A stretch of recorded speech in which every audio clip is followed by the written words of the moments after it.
She couldn't resist the millionaire she met in the subway until she found out his secret and couldn't believe it what happened. Leave a like and subscribe to the channel to keep receiving exciting stories. The rain beat against the windows of the train, creating small rivers that snaked through the glass. The lights of Manhattan flashed in the distance, blurred by the dripping drops. Charlotte Evans sighed, feeling the weight of the day crushing her shoulders. Her boss had shouted at her earlier, putting unbearable pressure on her back. Her mother was becoming increasingly frail, and she was torn between work and looking after the only person she had left in her life. Everything seemed to be spinning out of control, and that night Charlotte just wanted to get home, get under the covers, and forget the world existed. That's when he came in. The carriage door opened with a jolt, and a tall man stepped across the threshold. Charlotte didn't even want to look, but her gaze was drawn as if by an invisible force. He was wearing a dark, impeccable suit that molded to his body as if it had been sewn directly onto it. His brown hair was perfectly combed back, revealing an angular, marked face, strong, elegant, irresistible. But it was his gaze that made her hold her breath. He turned his face towards her, and their eyes met. An intense, steady, almost fulminating gaze. For an instant, Charlotte felt that he was piercing her soul with those eyes. She looked away, feeling her cheeks burn. My God, who is that man? He walked down the aisle and, to her surprise, stopped right next to her seat. "May I?" he asked, his voice deep and husky, pointing to the vacant seat next to her. Charlotte just nodded, unable to say anything. He sat down, and his perfume, a seductive blend of wood and spices, enveloped Charlotte, who had to stop herself from closing her eyes and sighing. The journey went on silently for a few minutes. Charlotte tried to concentrate on the book she was reading, but every turn of the page seemed forced.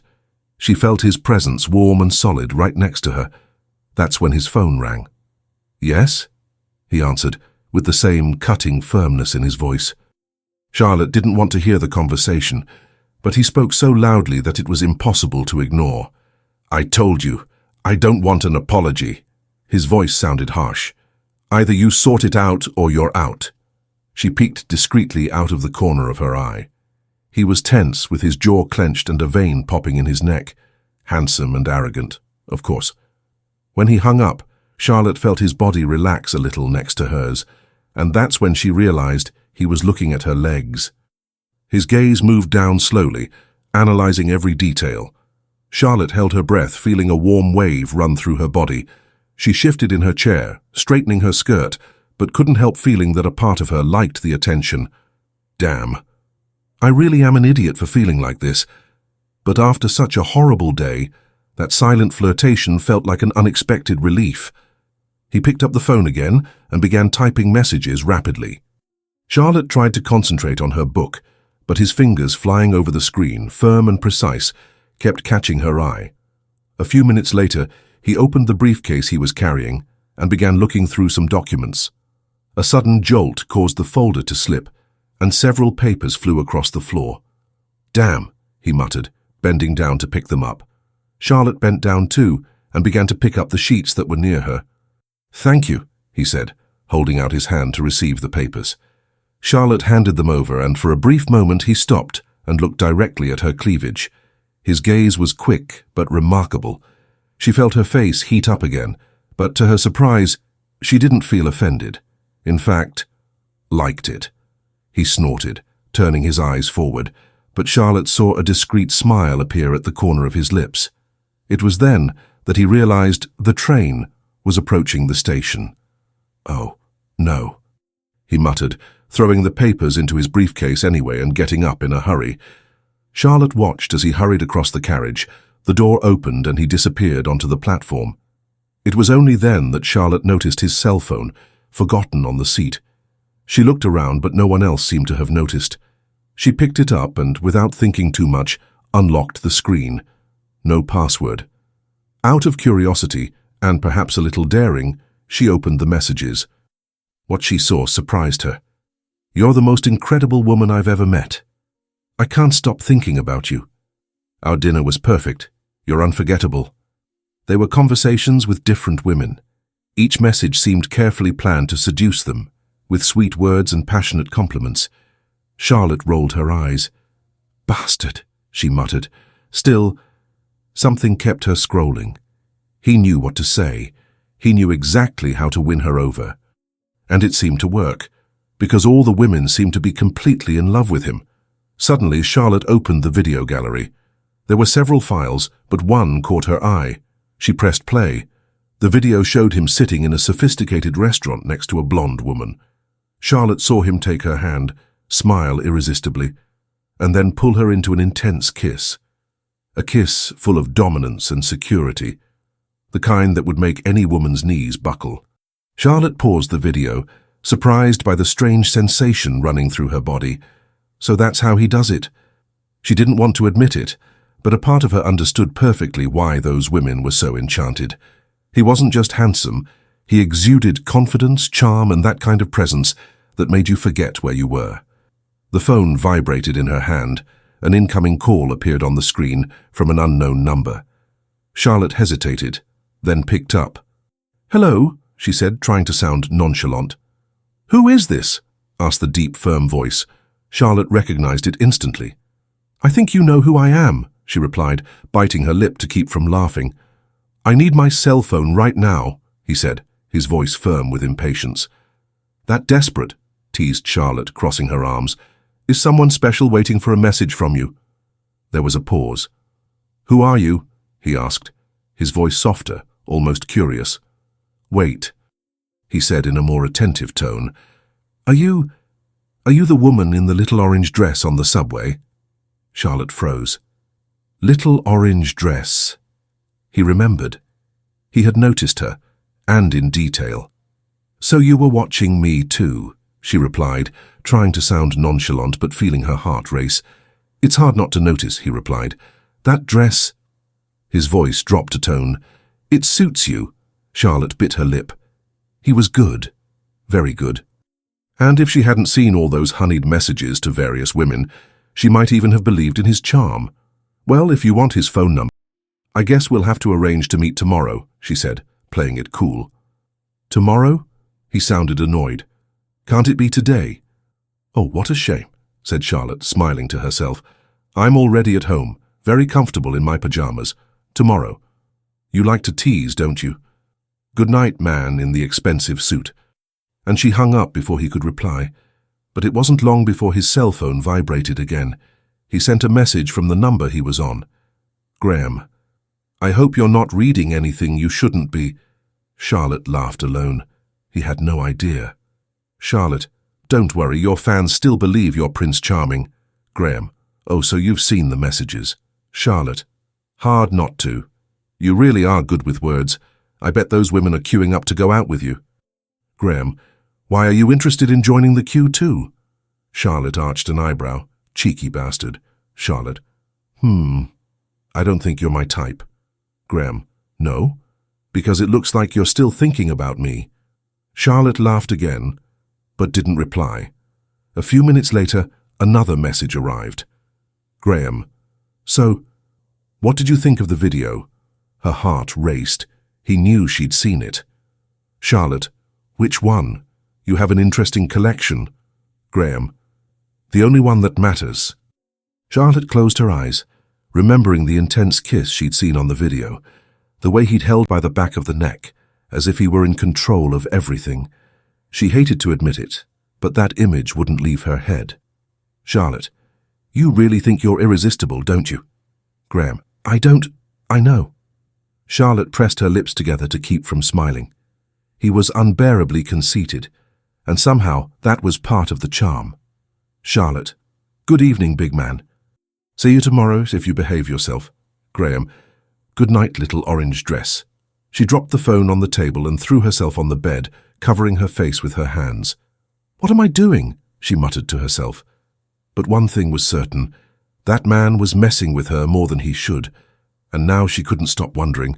She knew she was playing with fire, but something inside her told her that this game had only just begun.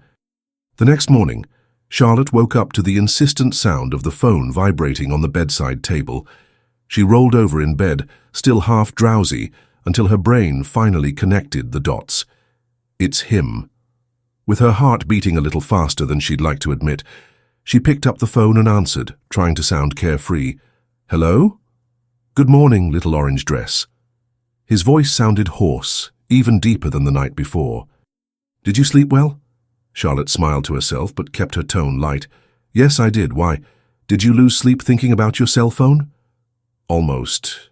He paused, then added with a touch of amusement in his voice. Actually, I think I dreamt about you. Charlotte laughed softly. That's funny. I had a bad dream too. Oh, so that's why you woke up so charming. How do you know I'm charming if you haven't even seen me yet? I just know, he replied confidently. Now, seriously. I really need my phone. Can you bring it as soon as you leave the house? Yes. She looked at the clock on the wall. I'll be out soon. Or, he interrupted, I can come by and pick it up. It's quicker. Charlotte hesitated. It wasn't exactly a brilliant idea to give your address to a stranger, especially one who had an endless list of women in love with him. But deep down, she knew he didn't seem like a bad person, just a charming womanizer. Okay, she said finally. I'll give you the address. She dictated her address slowly, wondering if she was doing something crazy. Noted, he said. I'm on my way. Charlotte hung up and stood there with the phone in her hand. Why am I nervous? She went to the closet, opened the door and looked at her reflection in the mirror. Okay, let's see what you've got there, she muttered to herself. She decided to tease. She chose a short, lightweight black dress that shaped her curves in a way that drew attention to her effortlessly. The thin fabric swayed when she moved, and the thin straps showed off her shoulders and cleavage. The finishing touch was a soft red lipstick, just to give her lips a shine. There, she whispered, fixing her hair. Shortly afterwards, the sound of a powerful engine echoed down the street.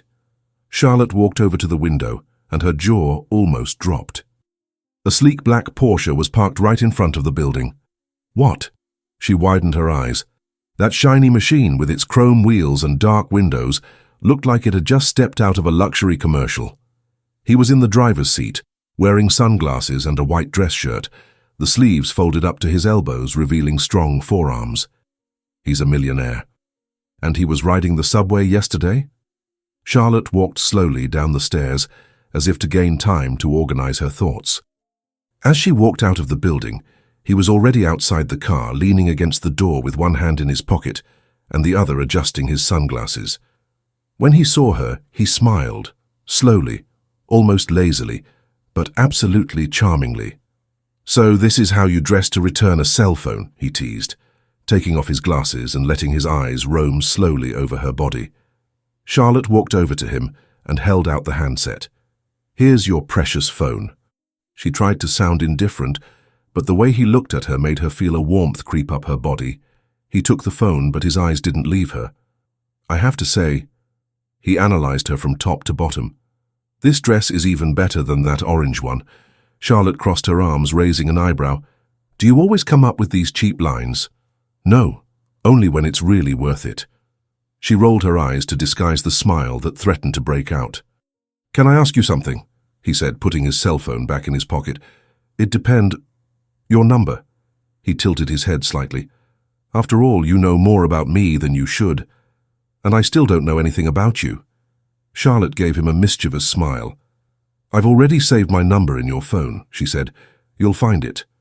He stared at her for a moment, then laughed, a low, husky laugh full of surprise. You're better than I thought, he murmured. Before she could reply, he moved closer, took a firm hold of her waist and leaned in. The warm touch of his hand on the curve of her body made Charlotte hold her breath. He didn't go straight for her mouth. Instead, he brushed his lips slowly across her cheek near the corner of her mouth. Later, I want to see you, he whispered, his voice so deep that it felt like a shiver was running down her skin. Thank you for returning my cell phone. Before Charlotte could react, he stepped back, opened the car door and got in. She stood there, still feeling the pressure of his fingers on her waist and the light touch of his lips on her skin. What's wrong with this man? She shook her head, trying to dispel the thought. Put a password on your phone, she said, loud enough for him to hear. Next time, your secrets won't be revealed." He laughed as he started the engine. "I'll think about it," she replied. Then he accelerated smoothly, disappearing around the corner. Charlotte stood there for a few seconds, feeling the cool wind hit her face and wondering how someone she barely knew could move her so much. This story is going to take a lot of work. Hours later, Charlotte was restless. Sitting at her desk, she stared at the computer screen, but couldn't concentrate. The cursor blinked in front of an unfinished email, and her fingers hovered over the keyboard, motionless. The truth was that his mind was elsewhere, or rather on someone else. Ever since she had climbed back into her apartment that morning, with his fingers still burning around her waist and his perfume still clinging to her skin, all Charlotte could think about was Graham. She had felt different, lighter, more alive. Her day had started so well that not even her boss's hysterical screams could shake her. When he poured an avalanche of demands into the meeting room, Charlotte just took a deep breath and thought, "Nothing is going to ruin my day today." But now it was past noon, and the anticipation that had glowed inside her was beginning to turn to frustration. She opened her cell phone screen for the 5th time in that hour. Nothing, no message, no call. He saw it and wasn't interested, she muttered to herself, throwing the phone down on the table. She remembered the message she had sent just after he left her building. It had been short and to the point. "Now that you have your cell phone back, you can find me whenever you want. Signed, the one who knows your secrets." Charlotte thought it was funny at the time. She imagined that he would respond quickly, perhaps with a tease or a comment about the black dress. But nothing. No hi, no emoji, no sign of life. Maybe I was deluding myself. She tried to convince herself that she didn't care. Of course he wasn't going to come to me. He's gorgeous, a millionaire, surrounded by gorgeous women. Why would he waste his time on me? Charlotte looked at herself in the reflection of the monitor. She knew she was beautiful. She had expressive eyes, a striking smile, and a body she knew she valued. But the women he used to conquer, well, they were on another level. Models with perfect faces and sculpted bodies. Women who looked like they'd stepped off a magazine cover. The rest of the afternoon dragged by. She finished her reports, ignored her boss's messages, and decided to leave early.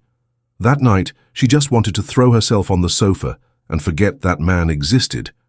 Across town, Graham Weston had a full head of steam. The morning had been hell. His financial director had uncovered an embezzlement by Graham's own partner, a dirty trick that could cause a huge scandal. He spent the whole day between phone calls and meetings with lawyers, trying to contain the situation before anything worse happened. But despite the chaos around him, one image insisted on invading his mind. Charlotte. He couldn't forget the black dress that molded her body, the way she had smiled teasingly, saying that she had already saved her number in his phone, the way she had reacted when he held her waist. He knew he had touched her, and that amused him. He loved this game. He knew Charlotte was waiting for a message, but he was in no hurry. Let her get anxious. Let her wonder if you're really interested. Graham knew how to mess with women, and he was having fun with the idea of keeping Charlotte waiting. "I'll call you when the time is right." At Charlotte's apartment. Night fell and the city shone outside the window. Charlotte was on the sofa, her legs folded under her, wearing her favorite pajamas, a light blue silk dress that slid smoothly over her skin. She had taken a long hot shower, trying to calm her thoughts. When she got out of the shower and saw her phone still muted, she decided it was time to get on with her plans alone. "Fuck it," she muttered, picking up a bottle of wine in the kitchen. The first sip was intense, warming her chest and loosening some of the tension she had been carrying around since early in the morning. She put a movie on the TV, something light that wouldn't demand too much of her concentration. But as the minutes passed, the actor's voice on the screen began to mix with the thoughts running through her mind. Why hadn't he sent anything? Could it be that he saw my message and wasn't interested? Or worse, did he not even see it? Charlotte poured herself another glass and sighed. "Nonsense, I didn't even want anything to do with him," she said aloud, trying to convince herself. The truth was that she did. Not just because he was handsome, because he really was, but because Graham had that disarming presence. He knew how to look, how to smile, and that put her completely off balance. Time went by, and before she knew it, she had drunk almost half a bottle of wine. Then the phone vibrated. Charlotte's eyes widened, and she hurriedly picked up her cell phone. One new message. His name appeared on the screen. Graham Weston. For a moment, Charlotte just stared at the phone, feeling her heart race. She took a deep breath and opened the message. Graham, I hope I'm not intruding, but I was wondering, are you busy now? She let out a low laugh, half surprised, half pleased. Charlotte, I thought you'd forgotten about me. The answer came quickly. Graham, impossible to forget, but maybe I kept you waiting on purpose. Charlotte smiled, feeling that familiar warmth rise through her body again. Charlotte, you really are a bastard, you know that. Graham, you haven't seen anything yet. Charlotte bit her lip, feeling her heart beat faster than usual. Graham, I think I need to see you again. Today. She stood still, feeling the blood pulsing in her temples. He wants to see me. Today. As much as she tried to convince herself that this was a bad idea, something inside her screamed that she was already in too deep to resist. Charlotte, maybe. It depends on what you have in mind. His response was immediate. Graham, I'll pick you up at 10 and don't forget to wear that black dress. Charlotte laughed, shaking her head. That man is a danger. But she knew she had already entered the game. And now, there was no turning back. Charlotte didn't know what was happening to her. She had always considered herself a sensible, controlled woman. But with Graham, it was different. He moved her in a way that made her act on impulse, and for some reason she didn't want to stop. Still sitting on the sofa, she refused to get up and start getting ready. She didn't need to. She already knew exactly what she was going to do. Does he want to play? Then let's play. The clock struck 9:57 p.m. when her phone vibrated. His name flashed up on the screen. Graham Weston calling. Charlotte took a deep breath and answered in as nonchalant a voice as she could manage. I thought you'd given up, she teased. Not if I wanted to, he replied. His voice was deeper than usual, almost slurred. I'm down here. Charlotte smiled, biting the corner of her lip. Oh, damn, she sighed, pretending to be upset. I missed the time. I haven't got ready yet. All right, I'll wait. Why don't you come up, she suggested casually. That way you can wait up here while I get ready. She imagined that he would refuse. After all, men like Graham didn't usually waste time waiting for anyone. But to her surprise, he replied almost immediately, I'm on my way up. Charlotte hung up the phone and smiled to herself. Let's see how you get on with it. She stood up slowly and walked over to the mirror. The light blue silk pajamas molded her body in an almost dangerous way. The fabric slid smoothly over her skin, sticking in all the right places, and leaving her shoulders and legs exposed. The neckline was delicate but deep enough to tease. She let her hair down, letting the waves fall lightly over her shoulders. The lipstick, still soft on her lips, was perfect. Touch, touch, touch.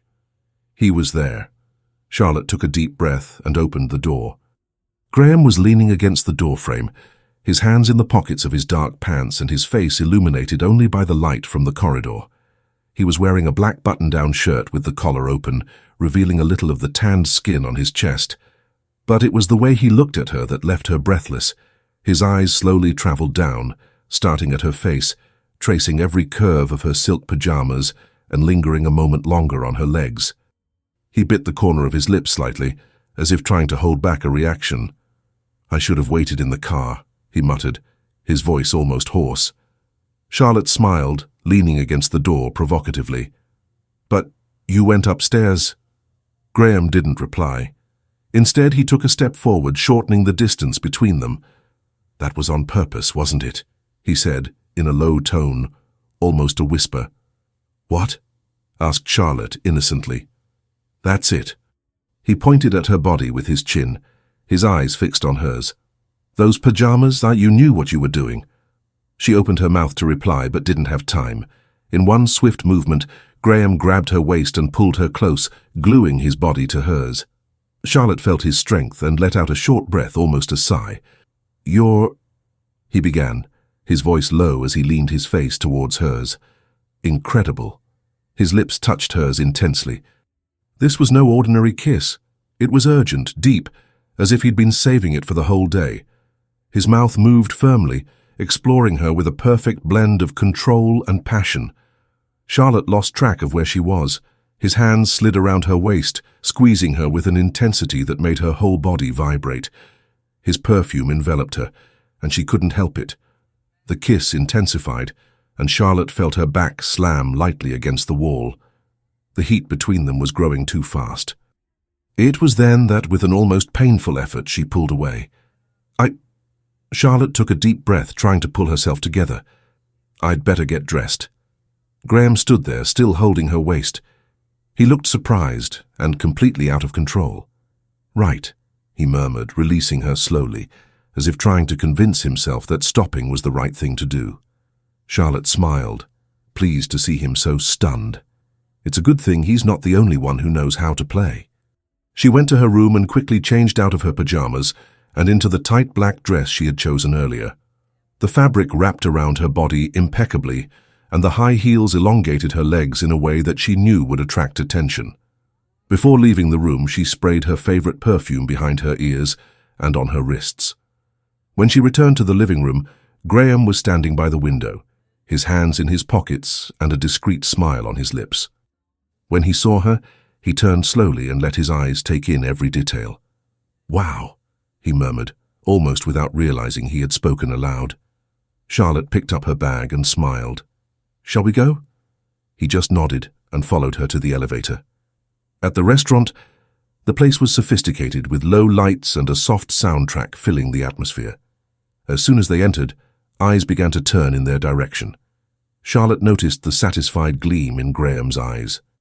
He was having fun with it, with the fact that everyone in the restaurant was admiring the woman next to him. "You seem to like making a good impression," she commented, as the waiter guided them to their table. "I like it when people see what's mine," he replied with that corner smile that took her breath away. "Yours?" Charlotte arched an eyebrow. "For now, I'm just imagining it," he teased. "But I'll find out how far you want to go with me." Charlotte laughed, but inside, she knew this game was getting dangerous. He was touching her in a way that no man had ever done before, and that only made her want to play even more. After dinner, Charlotte and Graham left the restaurant and walked through the brightly lit streets of Manhattan. The night air was cool, and the city seemed livelier than ever.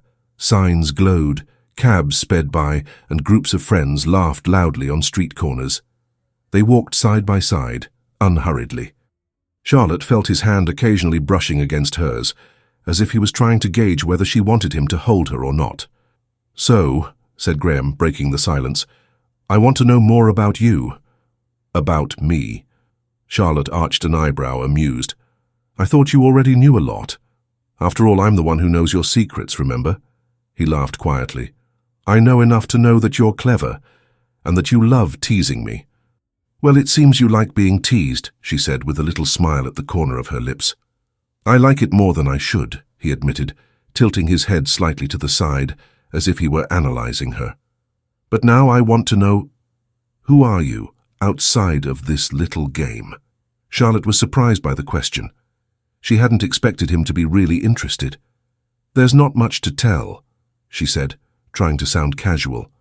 "I work in a company. I spend a lot of my time dealing with spreadsheets and reports. Nothing very exciting." "What kind of company?" he asked. "A marketing company," she replied, shrugging. "I work in sales." Graham stopped walking for a moment. "Which company?" "Keller and Moore," replied Charlotte, finding his sudden interest strange. Graham let out a low laugh, as if amused by an inside joke. "What?" she asked, suspicious. "Nothing. It's just that your boss—" He paused and shook his head, laughing again. "Your boss is a friend of mine." Charlotte's eyes widened. "What?" "Matthew Keller. I've known him for years," Graham explained. "We meet from time to time. He's always been a bit arrogant? Impatient?" Charlotte added, crossing her arms. "Exactly." Graham laughed. "He's brilliant in business, but I know he can be a nightmare for the staff." Charlotte snorted. "A nightmare is not enough. He made me lose count of how many times I almost quit my job." "I'm glad you didn't," said Graham, looking at her more seriously. "I wouldn't have met you." For some reason, that sentence touched Charlotte more than it should have. She looked away, feeling her cheeks heat up. "I doubt you have many problems with work," she said, trying to change the subject. "I bet you have a bunch of people sorting everything out for you. That's more or less it." Graham smiled sideways. "But even so, sometimes things get out of hand." "Like today," Charlotte ventured. He nodded. "Yes, I spent the whole day putting out fires." He sighed and ran his hand through his hair, messing it up slightly. "But the good part—" He stopped walking and turned to her. "Is that I ended my day like this." His eyes locked on hers, and Charlotte felt that familiar warmth spread through her body again. She opened her mouth to say something, but nothing came out. "What about you?" Graham asked with a mischievous smile. "What are you doing this weekend? Me?" Charlotte blinked a few times, trying to pull herself together. I don't have anything planned." A twinkle appeared in his eyes, that mischievous twinkle she was beginning to recognize. "Perfect," he said, moving a little closer. "Why?" "Because I'm taking you away for a weekend you'll never forget," he replied, with a teasing smile at the corner of his mouth. Charlotte felt a wave of anticipation run through her body. The way he said those words, slowly and surely, sent a shiver up her spine. "Is that so?" she asked, feigning disinterest. "And what kind of unforgettable are we talking about?" Graham tilted his head, bringing his face closer to hers. "One you won't soon forget," he murmured, his voice husky and seductive. His eyes shone with that mixture of mystery and confidence that always left her speechless. Charlotte bit her lip and let out a soft chuckle, just enough to make it clear that she was willing to play along. "I'll think about your case," she replied, turning to continue her walk. Graham smiled to himself, following her gaze for a few seconds before following her. "Little do you know, Charlotte, that this weekend is going to be unforgettable." The Porsche's powerful engine purred softly as Graham sped down the winding road that led into the mountains. The city had been left behind, and now only the glow of the stars and the darkness of the road accompanied them. Charlotte stared out of the window, trying to decipher her own thoughts. She still didn't understand how she had ended up there, in a car with a man she barely knew, a man who moved her in a way that no other had. "So," she said, turning to him, "aren't you going to tell me where we're going?" Graham gave her a mysterious smile, without taking his eyes off the road. "You'll like it," he said confidently. "I should have stopped by the house to pick up some clothes," said Charlotte. He let out a low chuckle, the kind of chuckle that made her skin crawl. "You won't need them." Charlotte arched an eyebrow, feigning indignation. "Oh yeah, and why is that?" "Because I'm not going to let you get out of bed," he replied, casting a quick, mischievous glance in her direction. Charlotte let out an amused laugh, but inside she felt a warm wave spread through her body. He was like that, and she liked it. The journey went smoothly, and it was after 2 in the morning when they finally arrived at the mansion. The outside lights illuminated the elegant and imposing building, surrounded by trees that seemed to embrace the place. When Charlotte entered, she was surprised. It wasn't as cold and distant as she had imagined it would be. On the contrary, there was a welcoming warmth there. The lit fireplace crackled softly, spreading an amber light across the spacious room. A selection of fine cheeses and a bottle of red wine were waiting on a side table. Soft music played in the background, filling the room with an intimate and enveloping atmosphere. "So this is how you do it with all those women on your cell phone?" teased Charlotte, crossing her arms and turning to him.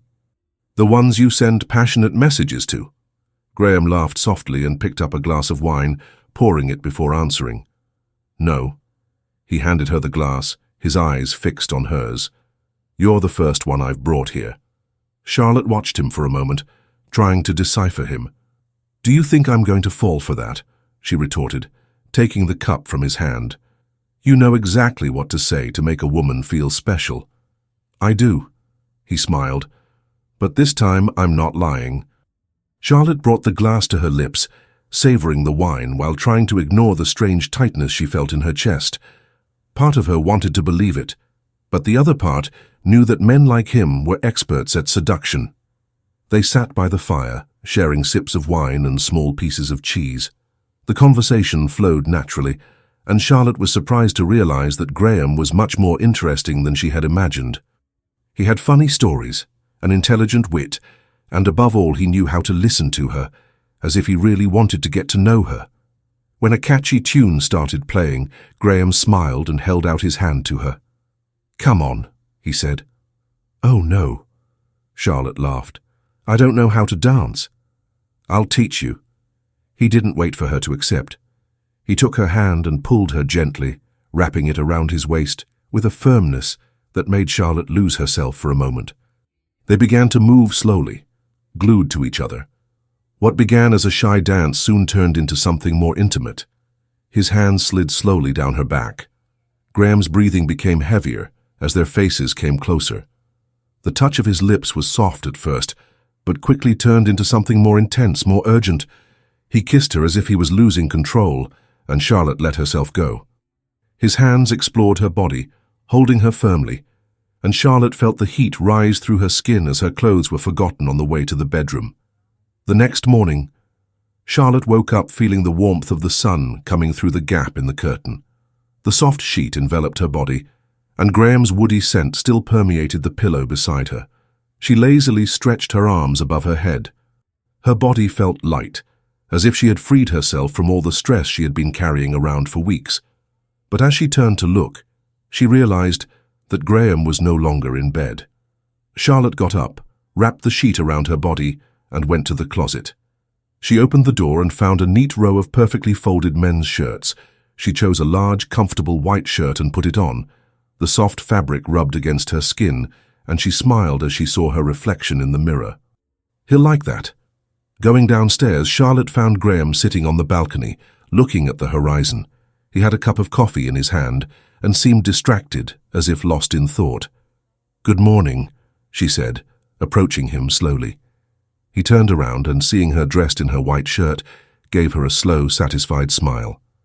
"I told you wouldn't need any clothes," he murmured, standing up. "You look perfect like this." He came closer, grabbed her waist and pulled her into a slow, lazy kiss, the kind of kiss that made Charlotte forget where she was. "Shall we have coffee?" she suggested, smiling between his lips. "Better," replied Graham, sliding his fingers around the curve of her waist.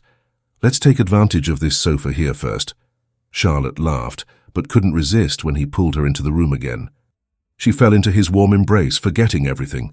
The world outside, the unbearable boss, the messages to other women.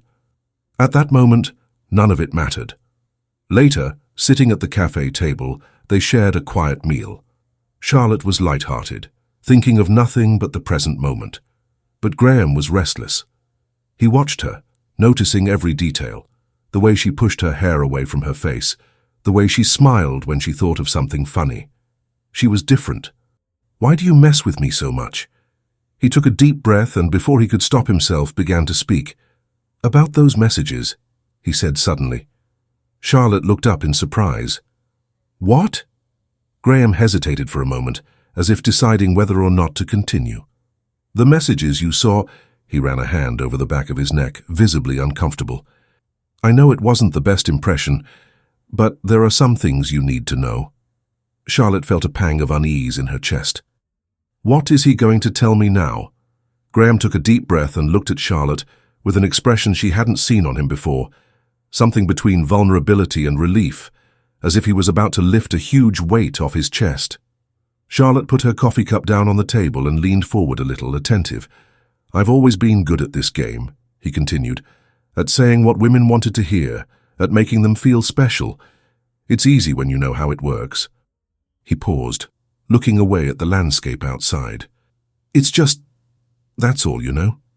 He shook his head, as if frustrated with himself. "I thought I needed that I needed company all the time.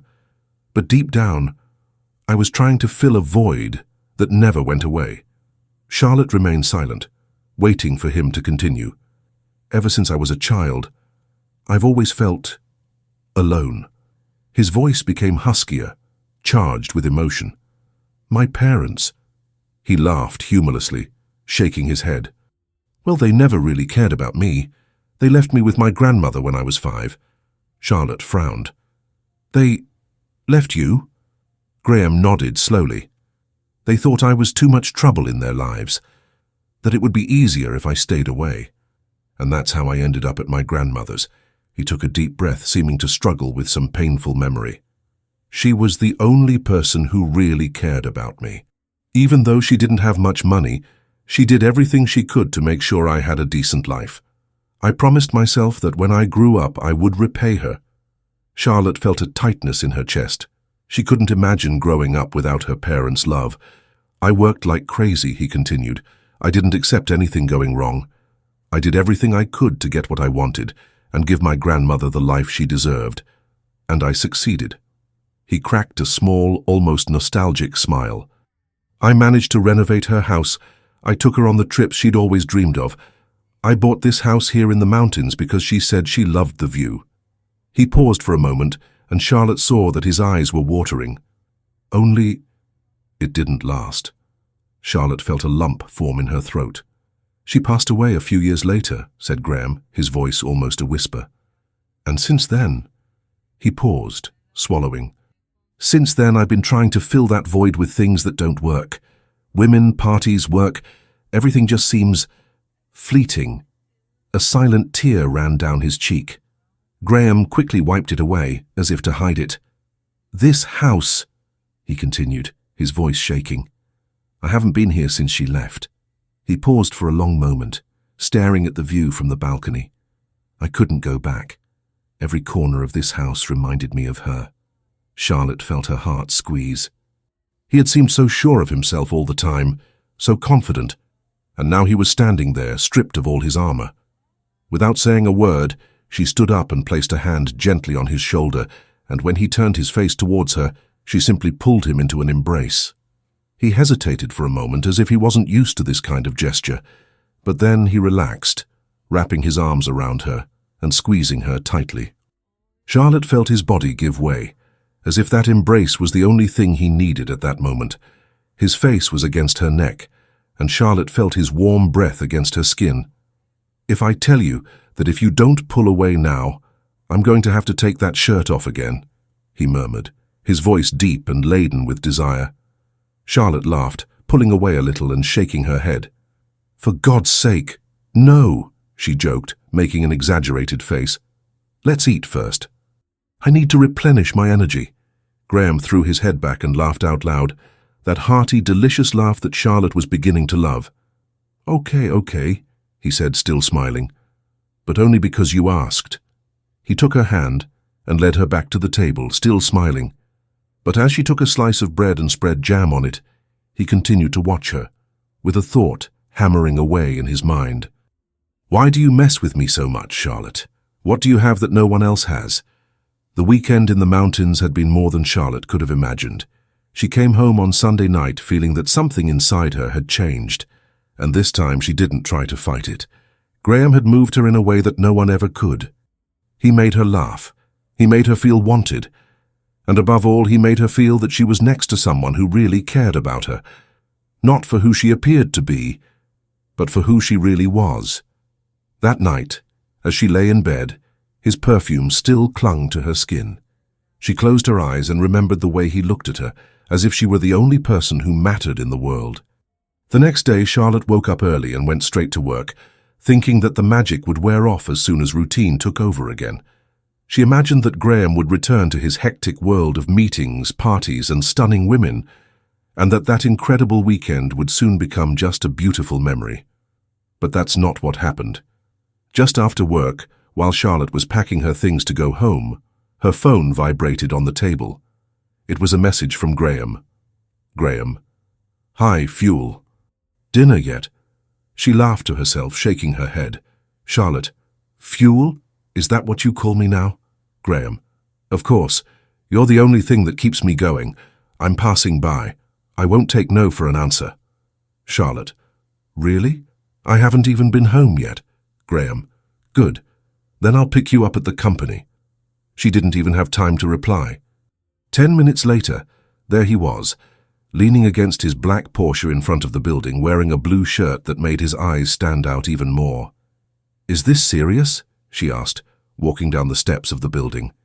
You came all this way just to see me. "I don't joke when it comes to you," he replied, taking her hand and leaving a soft kiss on her fingers. "Let's have dinner." From that day on, Graham made a habit of it. He called every night without exception. Even when he was swamped with meetings or stuck with an important appointment, he always managed to see her, even if it was just for half an hour to have a coffee or to pick her up from work and take her home. "You're my fuel," he always said. "Without you, I crash." Charlotte thought it was funny at first, but soon realized that Graham was serious. He was really giving himself to her, and so was she. On the third week, he showed up at her apartment with a mysterious bag in his hands. "What's that?" Charlotte asked, suspicious. Graham smiled in that irresistible way she already knew well. "Open it and find out." Inside the bag was a lacy black lingerie set, as delicate as it was provocative, and a small satin blindfold. "Oh no," said Charlotte, wide-eyed and holding back her laughter. "What are you planning?" "Let's just say—" He slipped an arm around her waist and pulled her close. "I want to make our evenings more interesting." Charlotte laughed and hid her face in his chest, feeling her cheeks burn. "You're impossible." "I know," he whispered, before kissing her with that intensity that made her whole body melt. Their nights were always intense and increasingly passionate. Graham knew exactly how to surprise her, and Charlotte began to realize that he wasn't just charming. He was careful, attentive, and made a point of getting to know her in every detail. Flowers at work, notes hidden in her handbag, unexpected dinners. He never missed a chance to remind her that she was special. One evening, Charlotte came home to find candles lit all over the living room, rose petals scattered on the floor, and Graham waiting for her with a teasing smile on his lips and a bottle of wine in his hand. "You're spoiling this poor girl too much," she joked, pretending to surrender. "I'm just getting started," he replied, pulling her into a lingering kiss that made her forget even her own name. A few months later, their relationship was no longer a secret to anyone. Charlotte wasn't sure how the news had spread so quickly, but her boss, Matthew Keller, seemed more bearable. He was still demanding, of course, but he no longer picked on her like before. In fact, ever since he found out that Charlotte was dating Graham, Matthew had even tried to be kind, which for him was almost a miracle. "So," he said one day, in the company corridor. "You and Graham, huh?" Charlotte shrugged, a little awkwardly. "Yeah, we're together." "Well," Matthew snorted, clearly uncomfortable with trying to be nice. "He's a good man. If you manage to get that guy to calm down, congratulations." Charlotte laughed to herself after he left. She didn't know how she had got there, from a stressful routine and a life without much emotion, to a romance that seemed to have come out of a movie. But it wasn't a movie. It was real. And more, Charlotte realized that she was falling madly in love with Graham Weston. One night as they lay in bed, their bodies still entwined under the sheets, Graham ran his fingers slowly through her hair. "Do you realize what you're doing to me?" he asked softly. Charlotte smiled and closed her eyes, relaxing into his chest. "I hope it's something good." "It's more than good." He leaned in, leaving a kiss on her forehead. "It's different. It's real." Charlotte snuggled even closer to him and let a soft smile escape. She knew it was real. They had met by chance on an ordinary day on the subway, and now they were there, sharing a life that neither of them had expected. Charlotte had never imagined that this man, who seemed unattainable, arrogant, and full of women at his feet, could turn into the person who made her heart soar every night. And Graham, who had always believed that love was nothing more than a passing illusion, now knew that he had found something that no amount of wealth in the world could buy. In that moment, as the city lights shone outside the window, the two of them gave themselves up to the comfort of each other. No exaggerated promises or rehearsed oaths, just the certainty that they were exactly where they were supposed to be, together. Do you like stories like this, full of romance, emotion, and heart-stopping moments? I really want to know what you think. Leave a rating from 0 to 10 in the comments, so I know if I should continue to bring you more romantic stories like this one. If you like it, don't forget to leave a like, subscribe to the channel, and watch the video that appears on the screen. Your opinion is very important so that I can bring you more content that you love.